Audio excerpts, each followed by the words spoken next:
Bonjour, c'est Flash, j'espère que vous allez bien.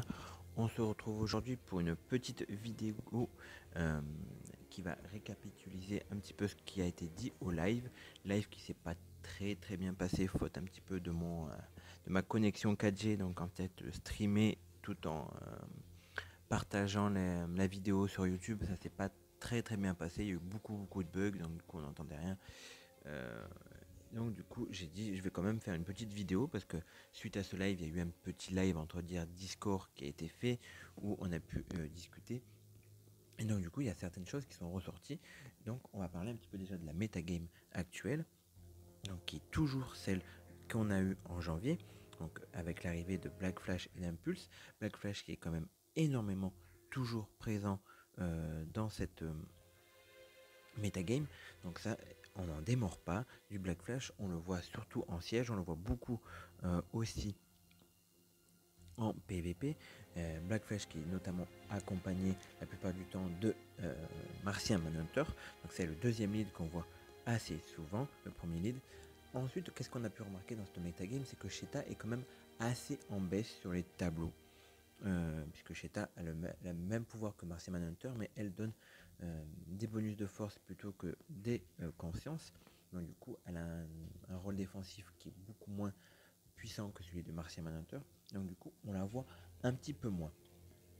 Lex aussi commence à être un petit peu moins présent du fait de l'arrivée au mois de mars de Darkseid, donc qui est devenu l'un des top leaders, que ce soit pour le raid, pour le PVP, puisqu'il permet en fait à toute l'équipe d'attaquer deux fois. Donc Darkseid, une fois qu'il est arrivé, il s'est vraiment posé en S tier et il s'est posé comme le lead principal de tout bon joueur, avec Marcia Manhunter en tant que deuxième lead. Donc du coup, Darkseid a énormément amélioré cette metagame, parce que c'est une speed méta qui est aussi très offensive. Donc du coup, Darkseid a ajouté un petit peu de ça. Il y a eu quand même des bons personnages qui ont rajouté du tank. Donc on a eu déjà Harley Quinn qui a été retravaillée, elle était un tiers A, elle a été retravaillée, elle est devenue un tiers S. Mais Harley Quinn, ce qui me choque un peu plus, c'est qu'elle a été quand même contrée assez vite, puisqu'elle est retravaillée en février, et elle est déjà contrée, notamment ce mois de juin, par Starfire et Terra qui rentrent en jeu. Et donc du coup, c'est quand même assez déstabilisant pour cette Harley Quinn. Et puis l'autre personnage qui a été bien monté au rang de S tier, c'est Big Barda qu'on voit ici, donc en S tier, et qui est entouré, qui était le perso du mois de mai, parce que Big Barda, elle est vraiment devenue intuable et vraiment très phénoménale. En plus, accompagnée de Darkseid, elle augmente l'endurance de tout le monde et les PV de tout le monde. Donc du coup, c'est un personnage qui est devenu très important à jouer. Et on a aussi une belle augmentation des teams contre, puisque la speed meta, la seule chose qui contre un petit peu, et bien justement c'est les personnages qui contre. Donc on a Azrael qui est toujours autant présent, qui fait toujours très mal. En plus accompagné de Darkseid, il attaque deux fois aussi. On a Wonder Woman Kota qui a été retravaillée et qui elle donne des bonus de force et contre, et sur son contre elle n'échoue jamais. Donc du coup ce duo en contre est devenu très puissant. Maintenant jouer avec Barda ou avec les Face, comme ça a été le temps un petit peu au début, ça forme vraiment de très bonnes équipes. Et puis on a des équipes stun qui se sont bien variées, notamment avec Darkseid, avec Marcia Manhunter, avec Artemis qui est revenu au rang de S tier. Donc c'est plutôt pas mal. Wonder Girl redevient un peu plus présente. Alors elle est toujours S tier, ça on n'en démord pas, mais elle revient de plus en plus puissante, accompagnée de Harley Quinn, parce qu'en fait Harley Quinn, ce qui la contre un peu, c'est normalement les personnages verts, et donc du coup Wonder Girl est un petit peu là pour contrer tous ces personnages verts. Donc du coup ça fait quand même assez mal. Et la Terra, donc au mois de juin, qui a été retravaillée, ajoute l'immunité en fait à tout ça, à tous ces malus dès le début du combat, et du coup ça en fait en fait un All Jordan, mais sur le côté passif. Et donc du coup on peut jouer Darkseid avec Terra et commencer le combat en étant immunisé à tout ce qui est malus, saignement, stun. Et donc du coup c'est un très gros avantage, ça m'étonnerait pas que Terra soit une nouvelle S tier. Du coup dans ce metagame qui change quand même assez vite mais qui évolue, quel est l'intérêt de monter un R5? C'était la deuxième question que je voulais poser en live. On n'a pas vraiment eu le temps de débattre en live, mais j'en avais débattu un petit peu la veille avec certains joueurs sur Discord. J'en parle un petit peu avec certaines personnes aussi de l'Alliance. Et donc du coup, l'intérêt d'un R5 à court terme. À court terme, c'est déjà un R5, ça coûte très cher si on le fait à court terme. Par exemple, un personnage sort, vous voulez le RB5 dans le mois, ça va vous coûter énormément cher parce qu'il faut avoir déjà les cristaux et puis il faut avoir énormément de fragments et sans acheter les packs et sans faire vraiment les événements ou le siège à fond, vous l'aurez pas. Mais par contre, l'avantage que ça a, c'est que l'utilité du personnage, elle est directe. Un Darkseid RB5, quand il est sorti au mois de mars, ceux qui l'avaient direct, il le rentabilisait énormément vite. Et donc du coup, ça permet de pouvoir jouer un personnage puissant très vite. À long terme, donc choisir un personnage, ça coûte moins cher, mais par contre, il faut vraiment être sélectif sur le personnage à jouer, parce que par exemple, il y a des personnages qui, le temps qu'on mette R5, alors ça peut prendre 6 mois, ça peut prendre 1 an, ça peut prendre plus. Donc du coup, il faut savoir si le personnage sera rentable un petit peu dans la continuité, dans la longueur. Donc par exemple, RB5, une Wonder Girl, un Black Flash, on s'assure qu'à long terme, ça peut être rentable, parce que c'est des personnages qui sont extrêmement metagame, qui vont être énormément présents pour que ce soit sur les events, sur les PVP. Voilà, en siège, Black Flash est toujours utilisé parce qu'avec les persos bonus, ça permet de prendre l'avantage. Et même si c'est des persos bonus qui sont tiers B ou tiers C, ça permet de quand même de faire des très bons matchs et de pouvoir remporter assez nombreux de points. Donc Black Flash, sur le long terme, c'est un très bon investissement. Une Harley Quinn ou une Barda, sur un long terme, on ne sait pas si ça vaudra réellement le coup. Déjà, Harley Quinn, on voit qu'elle est contrée assez rapidement, de janvier à juin, donc en 4 mois. Donc ça se trouve, dans un an, elle sera plus du tout S tier, elle sera peut-être A ou B, parce qu'il y a énormément de personnages qui vont pouvoir la contrer. Et donc du coup, sur le long terme, RB5 Harley, ça va être vraiment une perte de temps. Donc du coup, dans la finalité, pour vraiment allier l'utilité et le long terme, et en sachant que ça coûte pas très cher, je pense qu'un personnage qui est RB2, RB3 pour un tiers A ou S tiers, c'est vraiment le juste milieu, la bonne solution. Voilà, moi la plupart des personnages que j'ai, que ce soit Kota, elle est R2, RB2, Grodd est RB2, Lex est RB2. Voilà, ce sont des personnages qui vont rester sûrement RB2, peut-être RB3, mais je vais pas RB5, sauf par esprit de collection, un petit peu comme Flash. C'était voilà, je l'ai RB5 par esprit de collection, de finalité d'un projet, puisque c'est mon personnage préféré. Mais voilà, des personnages à RB5, il y en a très peu. Il y a Black Flash, il y a peut-être Azrael, il y a peut-être Arceus, il y a peut-être Wonder Girl.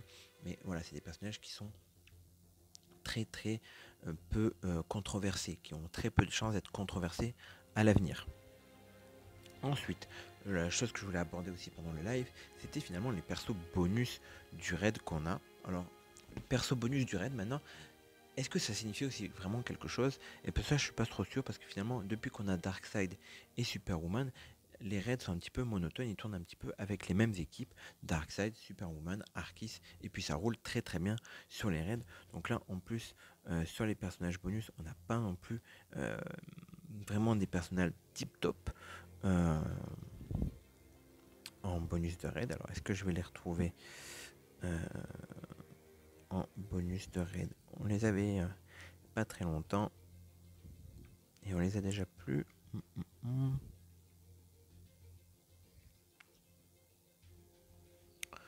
On devrait bien les retrouver.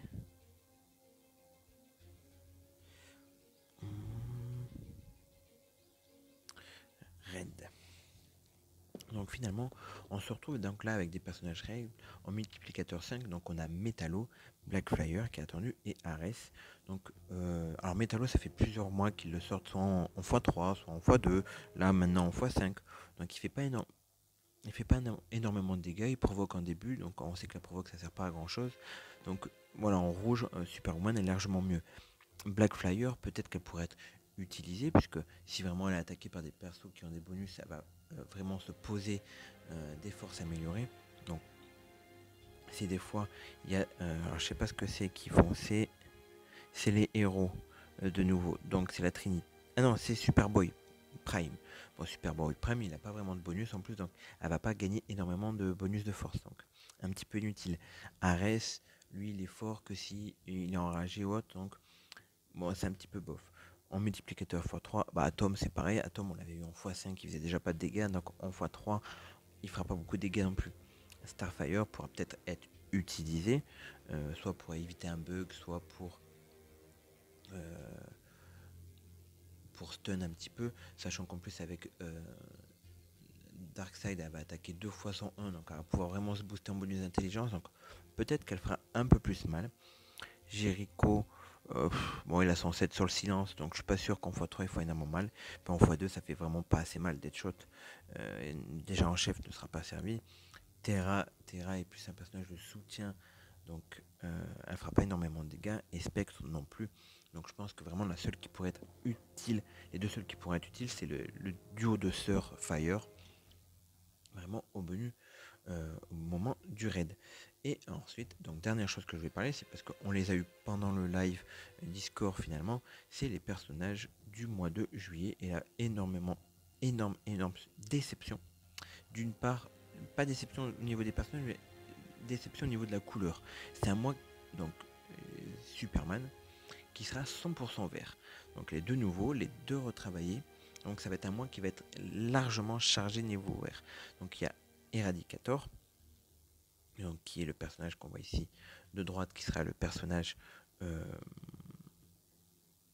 siège du coup, et on a Steel qui sera le personnage gratuit du mois et en personnage retravaillé. Donc on aura Ultraman et le Général Zod, donc en fait que des personnages autour de Superman sans que Superman soit vraiment concerné.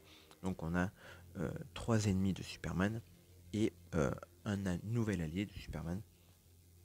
Donc du coup on va voir un petit peu les événements. Donc je pense que d'ici lundi, donc soit demain, on devrait avoir un peu plus d'informations sur les événements. Donc j'espère qu'il y aura un event Terra pour pouvoir un petit peu la maxer et puis voir un petit peu les autres événements qu'il y a, hormis ce mois 100% vert qui pour l'instant est un petit peu décevant, puisque ça fait déjà on a déjà eu 3 verts au mois de juin, puisqu'on a Blackfire, Star Sapphire et Terra, donc ça fait déjà beaucoup de personnages verts. Là, un mois de suite 100% vert.